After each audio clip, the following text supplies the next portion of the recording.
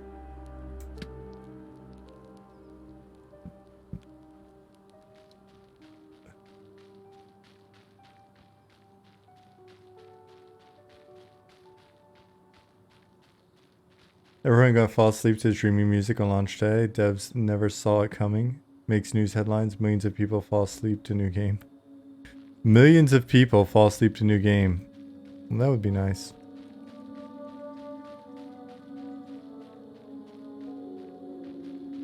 And here we've been aiming for tens of thousands.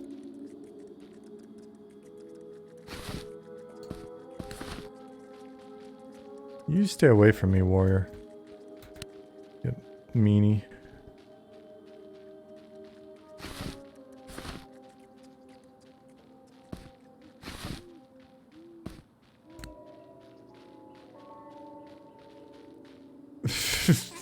Nick said, just got a Vietnamese coffee, so I'm not going to be tired anytime soon. Is it the super strong coffee with the condensed milk in it? Mmm. Nice blast of caffeine and sugar. Oh my gosh.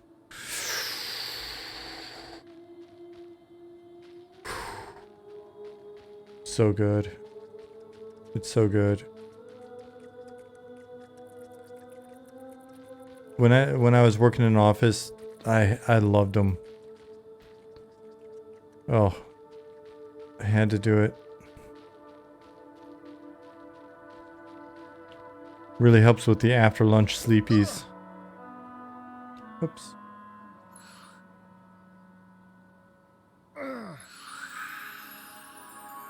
Interrupted.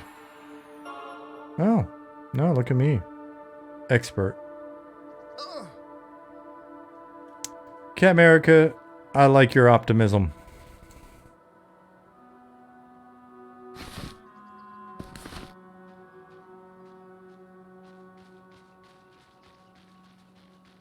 How's the low-level game been feeling? Oh, geez. Good.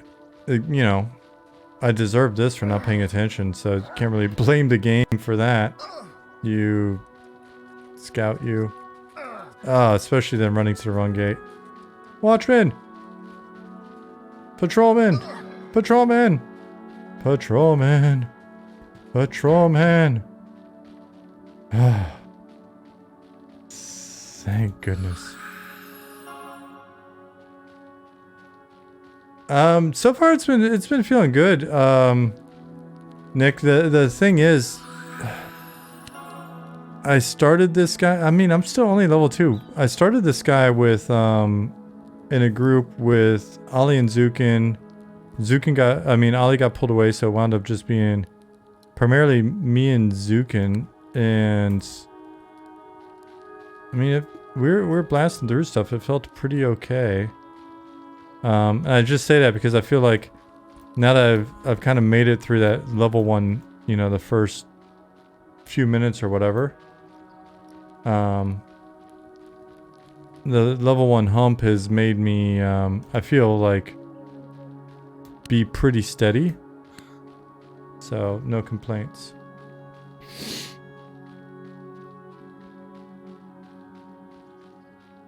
No complaints on the Cleric so far. But I mainly made them to group. But where's my group? Dark Inside, I have been busy jibber-jabbing. I'm not ignoring you. I read what you said. But you're just agreeing with me. You just said 1800 for the chair, WTF.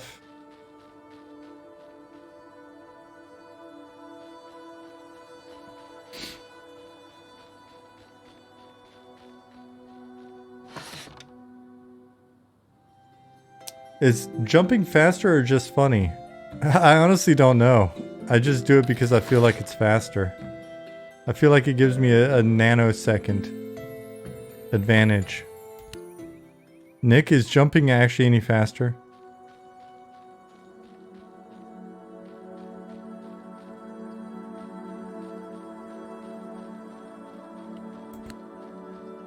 Not yet.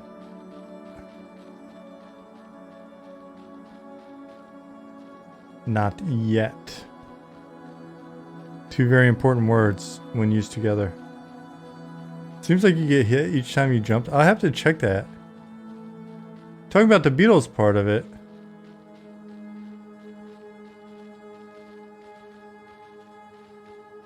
The Beatles are dead, though. Aren't they? Well, at least half of them? No.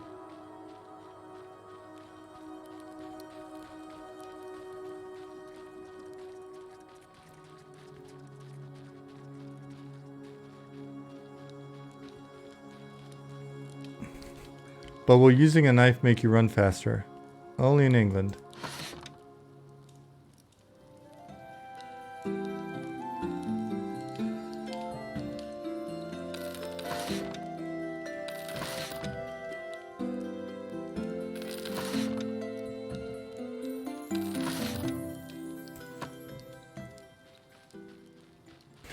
Someone plays CS. Oh man, there used to be a really great sports bar in the parking lot of my apartment complex in Stockholm that was a esports bar, and they were always playing Counter-Strike on the TVs there. It was like Counter-Strike, League. I didn't get the joke, no. I didn't get the joke, Dark Inside. I'm bad at getting jokes a lot of the time.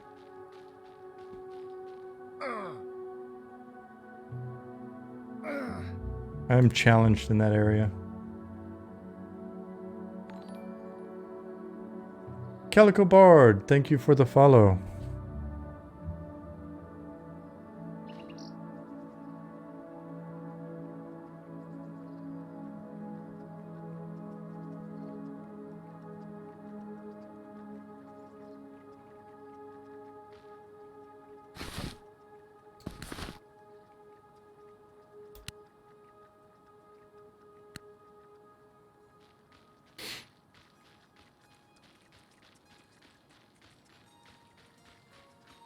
Starting to think we could probably tweak the drop rate on those glands. Poor Snake, he had a family. Yeah. I feel a little bit about that. Just noticed D-Lop's putting gifted 200 subs, and I was so close to catching up with him. Oh, I wouldn't try to keep up with D.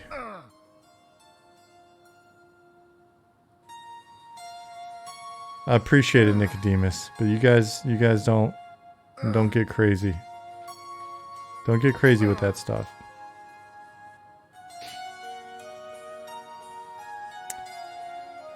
Calico said, heard about the game from Redbeard and found your stream. That's awesome. I really enjoyed watching his coverage of the stress tests. That was a lot of fun.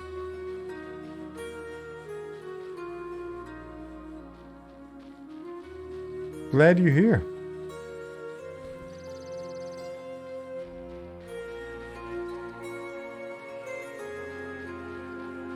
Feel like we're starting to see a little bit of build up just from the selective targeting of certain mobs.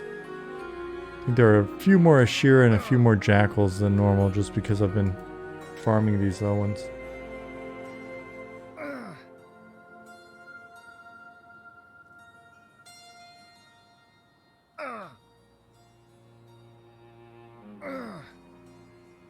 Cool, Nick. When you do, just let me know what changes you made since we've got so many quest items tied into them. Before we did the stress test, I was kind of thinking it might be smart to break the Ashira into their own volume, just so that there can't be this kind of buildup.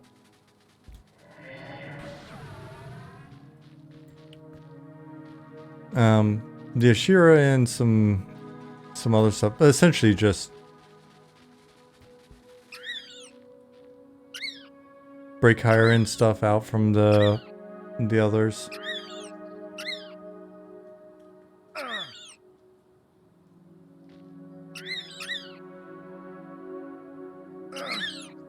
Seems like it would work to help keep both. Yay. Yay me. Level 3. Help keep both kind of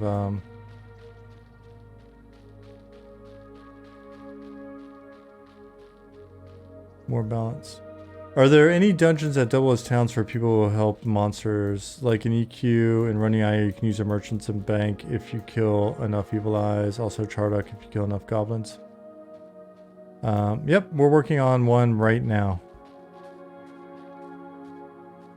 We are working on a zone called Telekir that is a Ashira.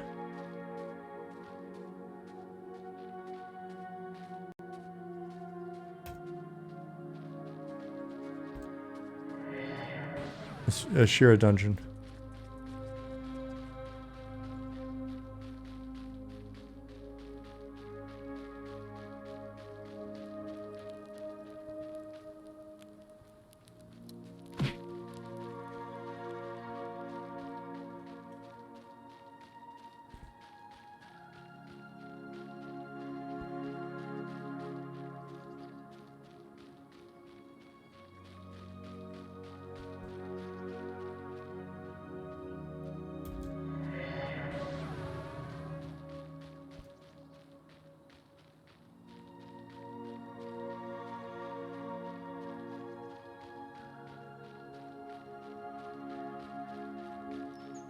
I think the last one got ganked by Gardamir, Nicodemus, but yes.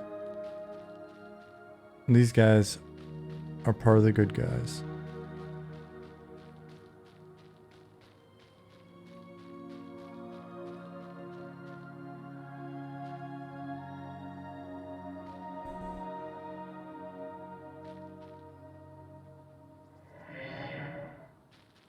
Damn, nice range on that stun.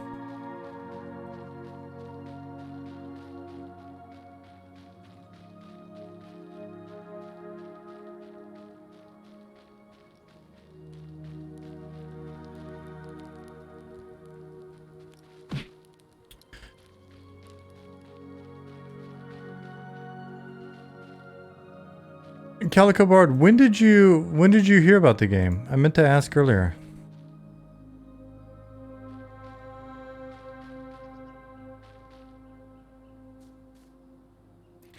Guards at the North Gate don't work as hard as the guards at the West Gate. It's true. It's just because everybody congregates down at the West Gate. We went up to the northern Newbie Yard on Thursday to see if we could farm some torches and other quest stuff. There's a quest up there in that Newbie Yard where you can get food, drink, and the occasional torch for turning in a lot of the crap that you get in the Newbie Yard. So it's not a bad deal overall.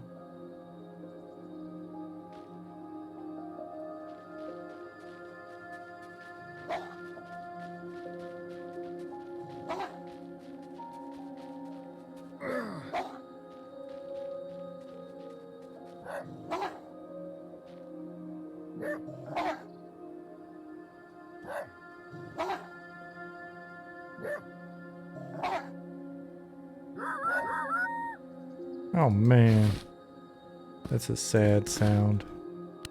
I don't like to have to do that. Sorry, buddy. But I know for a fact that if I didn't, you'd wind up sneaking up on me and chompering me. Bill said, I thought that stuff was just the best. You can go from Goblin Town to Felwith and kill guards.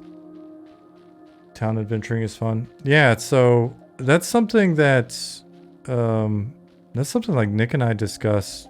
It was in the list of like first things we brainstormed and talked about years ago. It was, hey, wouldn't it be cool if we could take dungeons like you mentioned, like Runny Eye and Chardock, and what if you could faction up with them and there are more quest NPCs that you uncover and more functionality there that you could benefit from. So we called that We call those monster cities early on.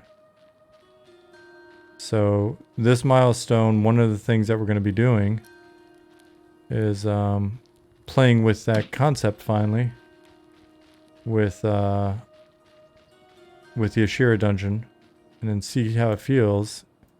And naturally, if you're factioning up with the Ashira, it's very likely that there's going to be factions within Night Harbor that aren't happy with you about that. But you may find that that leads to opportunities with the Ashira. So we'll see.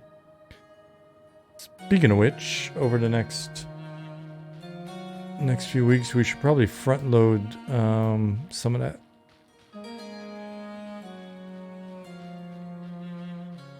First, expect that to be things that we discuss soon. I know we already started talking about it, but we should probably finalize the first iteration on some of those ideas. Because all the data work, all the design work can be front loaded. Not all of it, but a fair amount.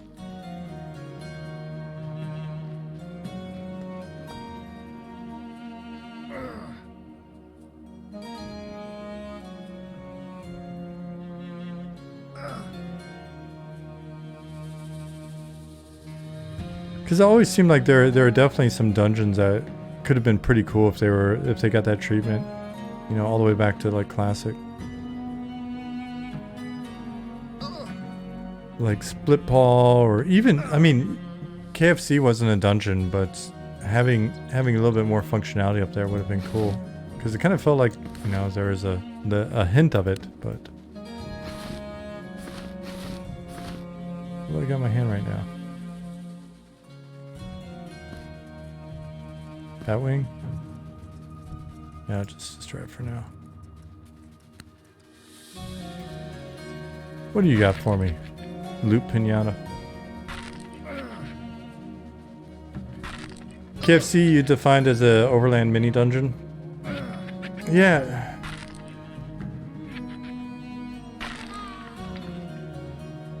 I guess it does qualify, right? Not as... Well, in all fairness to it, I guess so. I was about to say not as big as some of the Kunark areas or whatever, but going back and looking at a lot of them, they weren't that much more involved.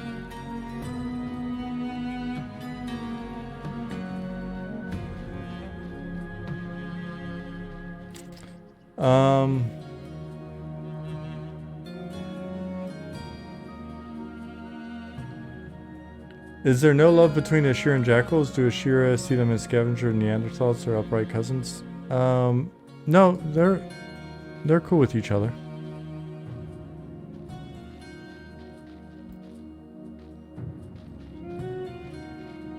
Devadu said, I love your new stream time. It's awesome to be able to catch you still on after my lunch. Oh, right on. Cat America says, always fun to find out when you've screwed the pooch with your town faction somehow, return and get killed out of nowhere.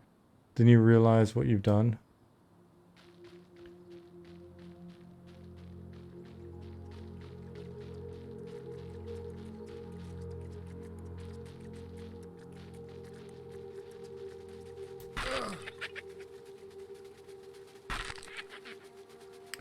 Remarks said, I wish I could befriend the orcs and crush around and do quests for them. Dark Elf warriors actually start dubious and crush around due to their alliance, so that's a missed opportunity. Yeah, it seemed it felt like there are those types of opportunities all over the place that kind of motivated us thinking about putting some extra effort on that front to see if it works.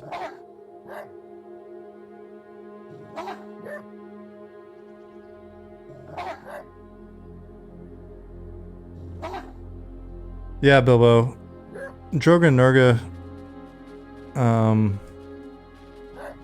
could have also benefited from that treatment. Yeah, it'll be interesting. I guess there will be some learning going on there, because we may find that they don't provide the value that we think, or it's not as cool as we're imagining it. But the only way to find out is to actually build some and see. Because there's that idea, like we've talked about, you know, what if instead of constantly making new expansions for EQ, if they were able to just focus on the live game and go back and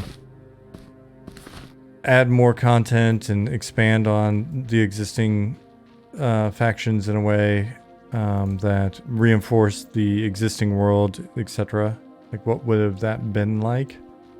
I think when you look at the longevity of like the P99 servers, there's definitely, you know, you can see that they've got decent longevity in replay. So then to imagine the additional sort of evolution of those zones and that content, seems like it's not a bad idea.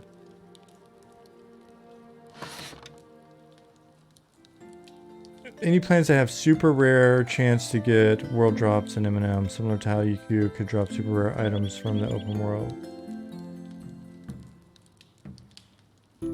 So we've talked, but not in great detail, about some fun ideas with things like artifacts, etc. But we need to actually sit down and really discuss them at some point.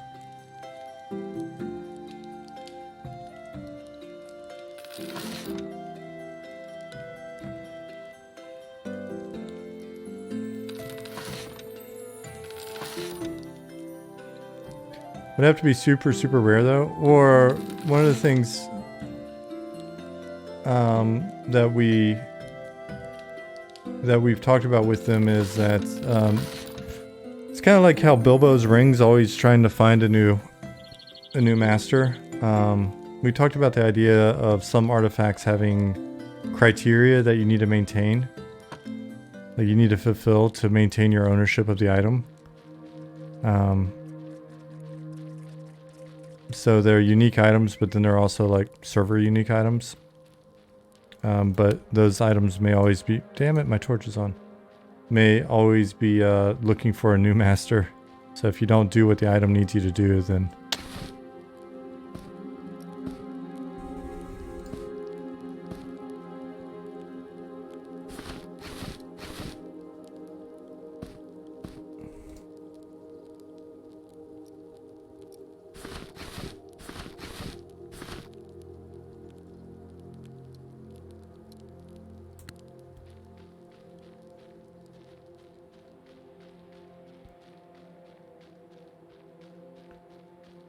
that's one of the fun things. We were talking about that the other day. It's one of the fun things about having our own game. We can just try shit.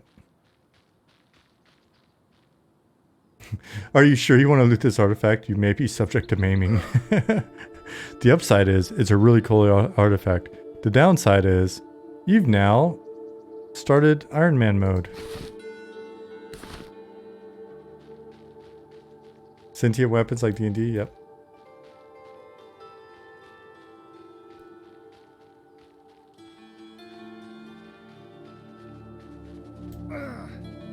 You may be surprised at some of the entities that are stuck in items.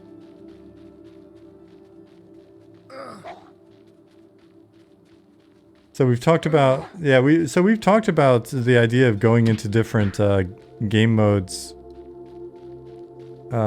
based off of in-game lore, not just like a setting.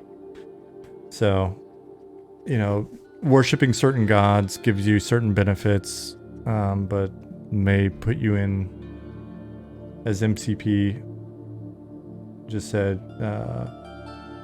you know, permadeath mode. I don't think that we'd ever go that crazy, but yeah, definitely. Zima said ownership of this artifact makes you a PvP target, but never first aggressor. You get near people and occasionally hints to them.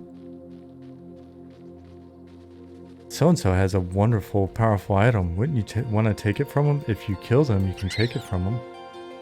He has the ring. Exactly.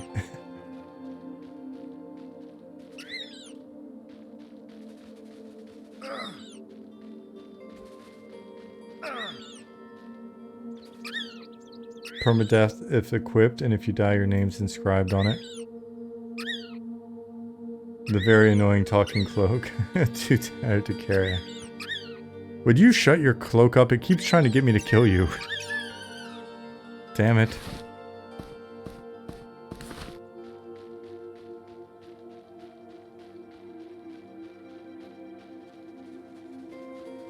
Many of the items you've gotten in D&T that just want more blood. I mean, that's an easy one for us. Shut your cloak up needs to be equipped in some dialogue, please. Well, it needs to... We need to actually justify it.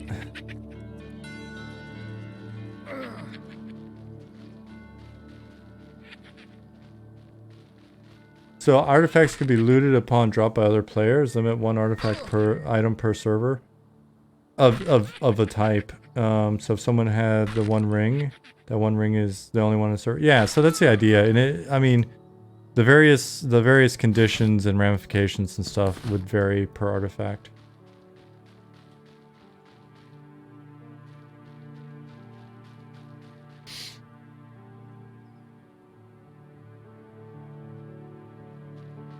What about a super good sword that will summon assassins to queue every hour and they poof when you die and only attack you? Yeah, so ideas like that. And I think we can come up with enough cool scenarios like that that's a worthwhile idea and could be a lot of fun. A curse item that turns you into a creature and you become available to kill like a normal mob, but you are a named mob. I think it's feasible.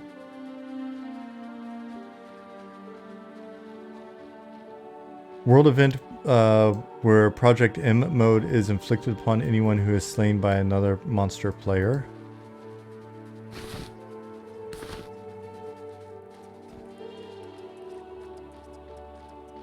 That seems like a, yeah, I could, that's a fun, like, little twist on a system we were already talking about, so. Oops, my bad.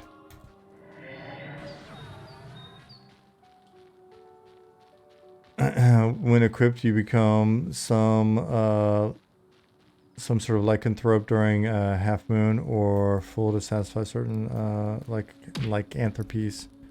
That may be separate, because we've also talked about transformations, which would be separate from this. Not saying they have to be. I mean, in theory, you could get like some sort of lycanthrope item that forces it on you. Sure. Then again, that's just taking two things we've talked about and making a Reese's cup, a delicious werewolf Reese's cup. So.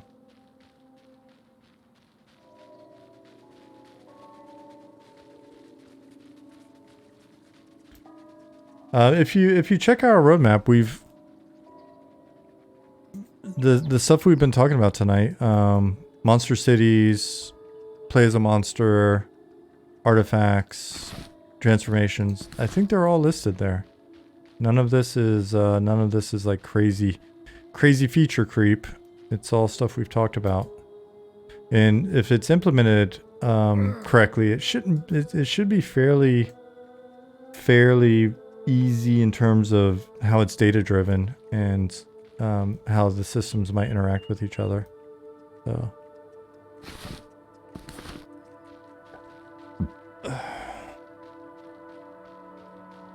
Okay, America said the fact that you guys are thinking about it is enough. Sounds great. I'm sure the team will produce the best ideas in the end. Man, I appreciate your confidence. But I agree with you. But I'm biased. Where do we find a roadmap? On the website. Go for now. I think you find it still via the FAQ page at the top of it. And it's like, I say roadmap. It's not really a roadmap. It's just sort of a early deconstruction of everything we want to get in. We'll eventually have a more roadmap-y roadmap, but we have a tendency to do a lot of freestyling in our milestones.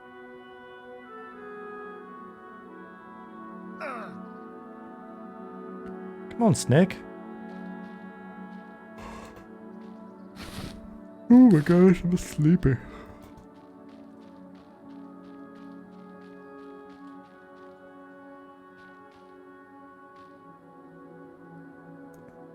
Thank you, Cat America.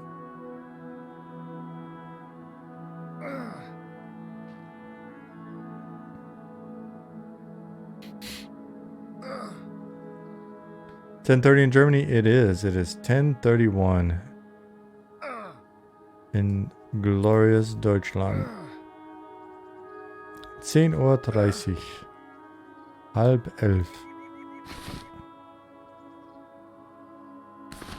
Okay, America said, I literally just jumped on the M&M train this past week. Lots of promise. No shit. The way you were talking, for whatever reason, I don't know if it's your name seemed familiar or the way you were talking or what. I was like, good old Cat America, been with us forever. Always such a positive person. Well, welcome. Welcome. Maintain that excitement. Don't let it go away. We have a lot of our folks, they pop in every 3 months or 6 months or so to check on us. They've been around since the beginning. And you know, I think it's not a bad way to do this. Cuz they come back and they'll be like, "Holy shit, look at all this new stuff." Which is nice. You know, I mean, I'm hanging out in the Newbie yard today for the most part cuz I'm being lazy and just playing the game. But Zemus, thank you. I appreciate that coming from you. There's more clarity that we can provide in terms of roadmap. I think in the not too horribly distant future. But I feel like we've tried to be as upfront with information as possible. And whenever I get self-conscious about the fact that we haven't posted like a roadmap, like we're going to do this and then next priority is that and then next priority, that kind of thing. Then I look at other games, not to pick on them, but I'm like, other companies aren't necessarily taking that approach either, so. But we'll eventually have even more info.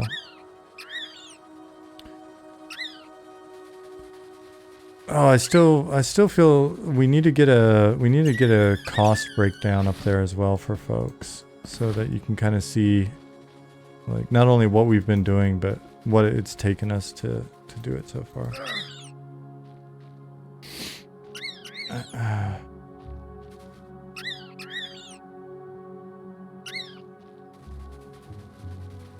Too Tired to Care says, I feel like the city looks like a copy paste of Freeport from EQOA.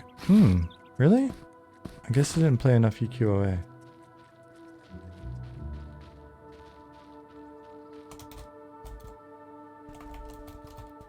Why is my caps locked?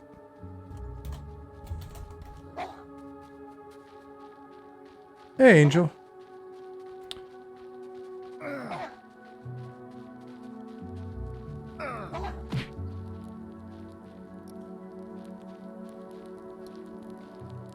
I'm gonna GM mode sheep for a second.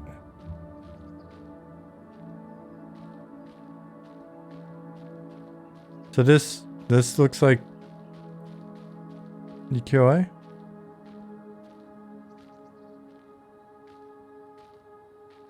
We get a lot of comments about similarities to EQA, Zukin said, which is interesting because I'm not sure many, if any, of the team play. I definitely played it. I don't remember it very well.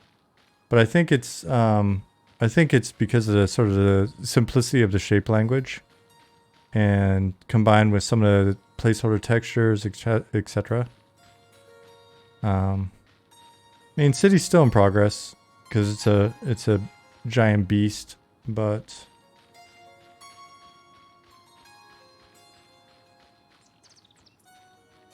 I think as our textures come online and we get it propped up, then I think the only thing that you might be able to point to is simplicity of shape language. I don't take that as a negative by any means, though. Anytime we get an EQOA reference, I'll usually go look at the reference. And I'll check out a reference, and I'm actually usually pretty happy that someone made the reference, because usually when people are like, hey, this reminds me of EQA, or this reminds me of EQ, or this reminds me of whatever game they list.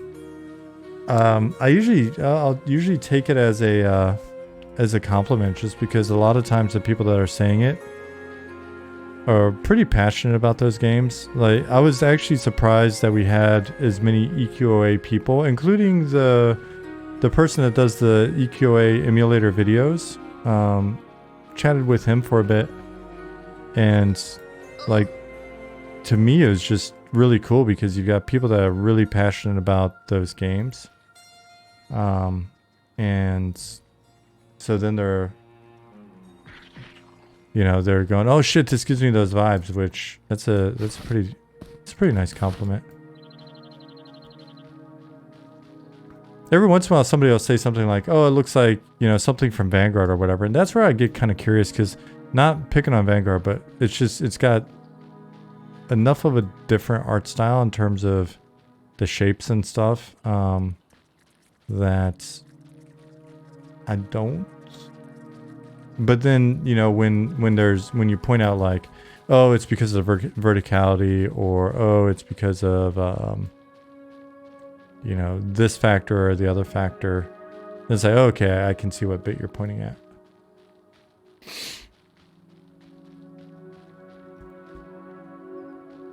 But too tired to care in terms of etiquette. Whenever we hear somebody say copy paste, we get a little like, ooh, what? How dare you? How dare you question our creativity and uniqueness?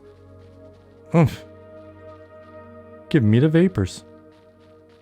I immediately clutch my pearls and fall out of my chair.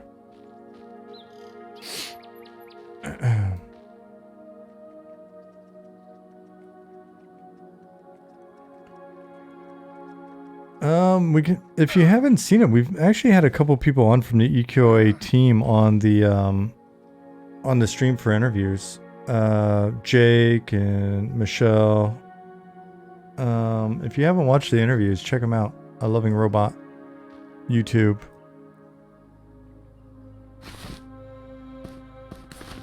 Buy all the merch. I'm just kidding, there's no merch. I've been watching so many Wi-Fi's video with Jasmine, like whenever we're eating a meal.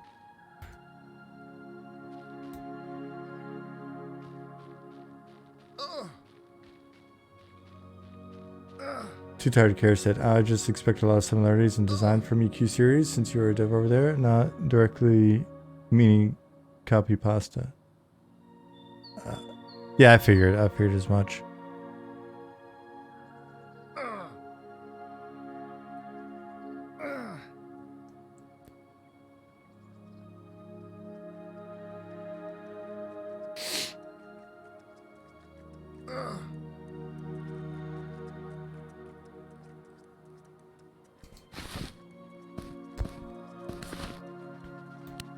Yeah, when I played EQOA, I had one of those keyboards with, I had one of those controllers that was a big keyboard with thumb, like basically the controller bits on either side.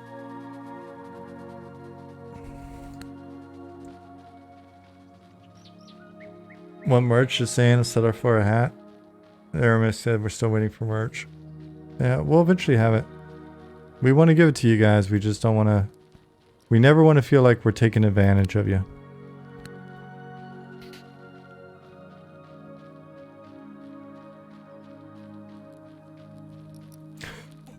That's the most random answer to that question. That is hilarious. Are there going to be 25 to 40 men raids? Yes, but only for men. Oh my god. That's definitely one way to get a lot of news articles written about your game.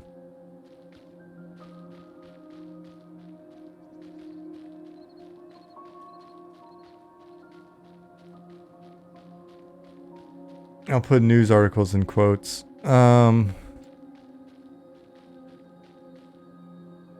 Too Too Tired to Care said, yeah, I had a giant keyboard that I could plug into the PS2, which back then USB keyboards were hard to find since most keyboards were still using serial PS2 connections.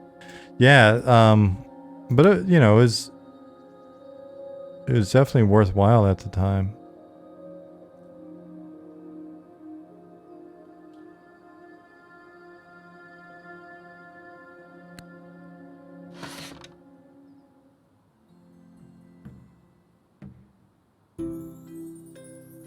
Dang it.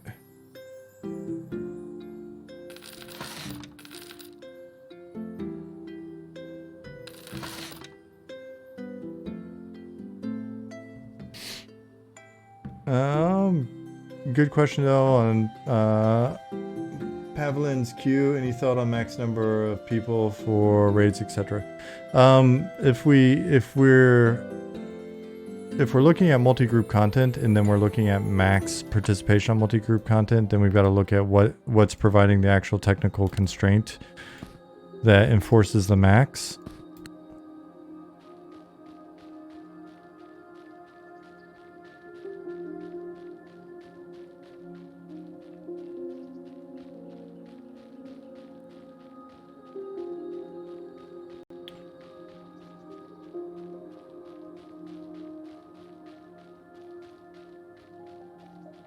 Yeah, so for the time being, we actually have said that multi-group content will be focused on open world targets and targets of opportunity, but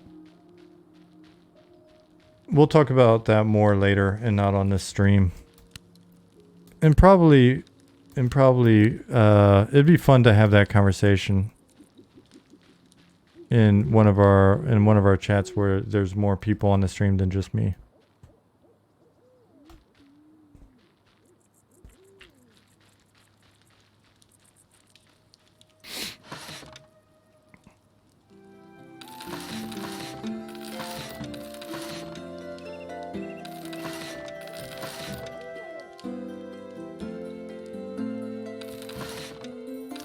Speaking of which, can I just buy this? Has some... I could have... Did Shifty... Yeah, there's one. How much? 4 gold pieces. How much gold do I have? 35 gold. How many sacks do I have? You know what? It's taken a while, so... I think it's probably worth the 8 gold.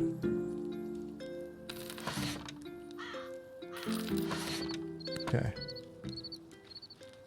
Could do Project M stuff like that Snake game where people like to play where you defeat others, absorb their power, and get bigger.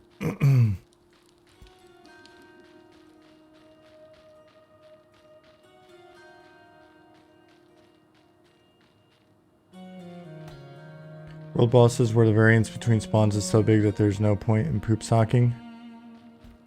Just bat phoning. Nope. Nick's got a bunch of ideas in this area. He has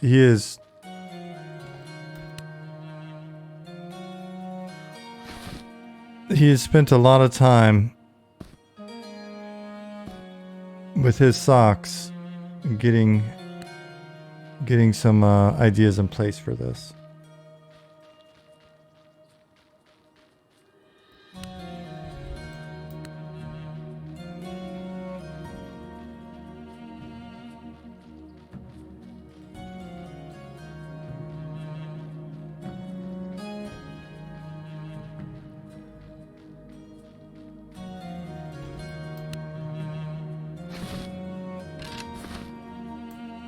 What color socks? That's a very personal question. You'll have to ask Nick.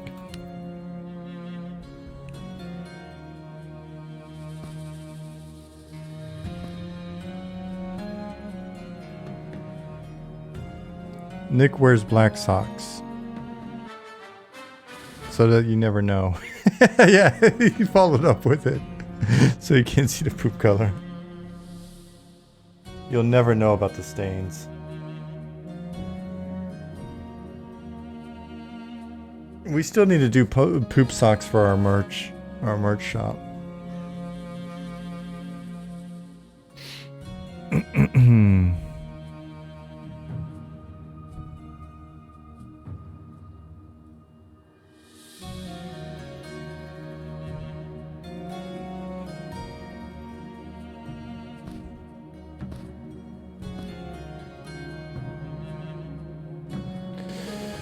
Too tired to care. Have a good day at work. I'm about to be out of here in a bit as well. Glad you swung by. Excuse me. And some of the newbie zones need game wardens to keep poaching down. Adventurers walking around with like 20 pelts, 150 bat wings, 60 snake skins. It's like an all-you-can-eat buffet situation. Have a guard walk up and go, hey, that's enough for today. Moon dew moss. It's nighttime, so I should probably go collect this. Blister beetle glands and diseased bat ducts.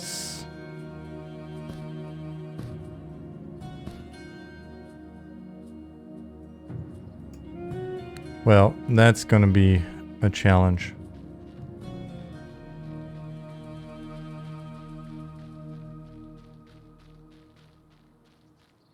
Belfaster, I can imagine you running into that in the future in some zones. We should sell gamer chairs with a bucket with a hose. You know what we actually do, Nick, so that we don't have to deal with all the manufacturing costs and like distribution costs associated with the chairs. We actually sell gamer chair modification kits. So the hose, a specially designed bucket, a collection port,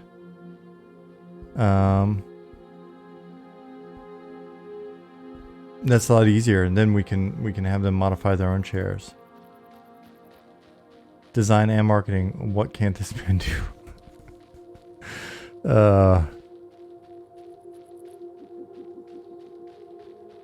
I'm the P.T. Barnum of game development.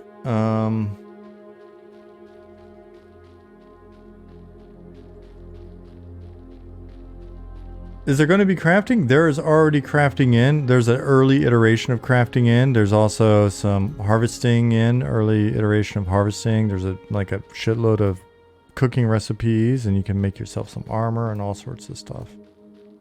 Next time, you have an opportunity to come in, you can find it. You'll find it. Oh, let me go get that moon dew moss while I'm thinking about it.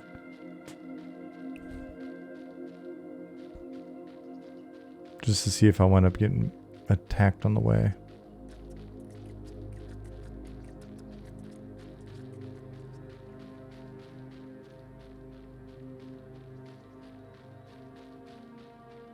Yeah, Cacao, I'm not a Highlander. I mean, definitely not living forever. Do you want to live forever?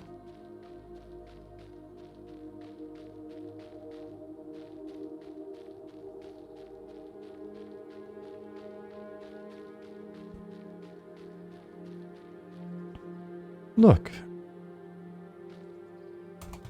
Sash, inspect well. You notice some moss growing on the rim of the well. Take moss. I receive moondew moss. Tight. I love the dripping well sound. That's the first time I've heard it, I think. Revenge for the gland harvesting and snake oil refinery he's running. Yeah, I wouldn't like me either if I was a snake.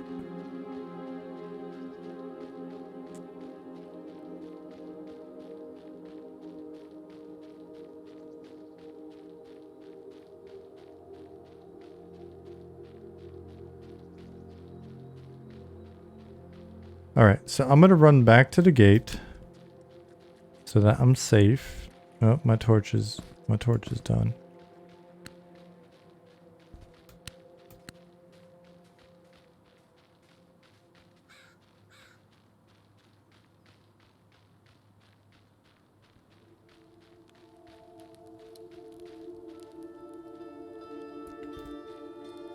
Cool. And I can camp out here. It is 10:51. I am going to get ready for bed. And then immediately go to bed. Since I didn't drink a Red Bull tonight before the stream, that should be easy enough to do. You guys have a wonderful rest of your day. I will see you on Thursday.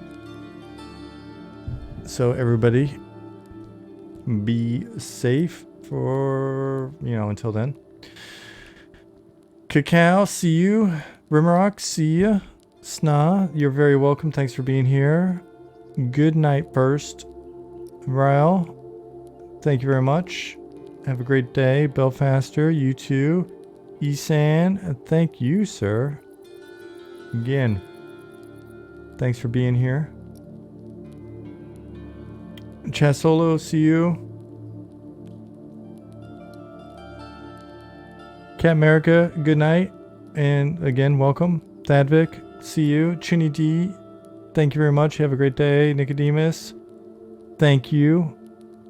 See you Thursday, hopefully. Aramisk, bye-bye. Ventali, you have a great one as well. Nick, you too. All right. I